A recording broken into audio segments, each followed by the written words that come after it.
Ենթադրենք, որ մարդ այնքան բարեկեցիկ է, որ իր համար կոյուղի էլա կառուցում, բան էլա կառուցում, ջրամատակարարում էլ ավտոնոմ, էլեկտրականություն էլ ապահովում ինքը իր համար, շատ լավ, եթե ճանապարհներ գոյություն չունենային, այդ մարդը չէր կարող իր դղյակը կառուցել։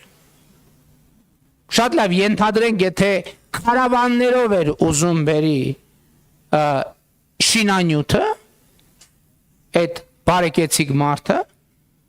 եթե երկրում իրավակարգ չլինի,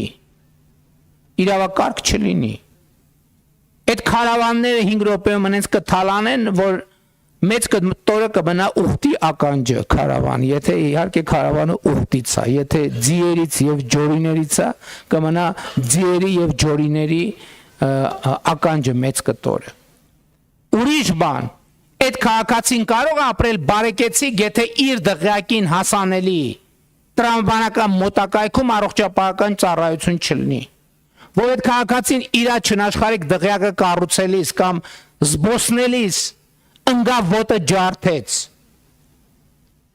103 զանգելու է, թե չի զանգելու։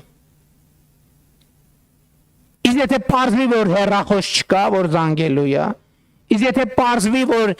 103 ավտոմեքենա չունի, իսկ եթե պարզվի, որ 103-ում աշխատող բժիշկ չկա, իսկ եթե պարզվի, որ 103-ում չկան անհրաժեշտ սարքեր եւ սարքավորումներ, հաջորդ այդ դղյակում կարող է մարդը բարեկեցիկ ապրել, եթե հասանելի հեռավորության վրա չլինի դպրոց, օրինակ։ Ինքը կարող է իր երեխաների համար լուսնից դասախոսներ բերել, բայց բժիշկը, որ պետքա գա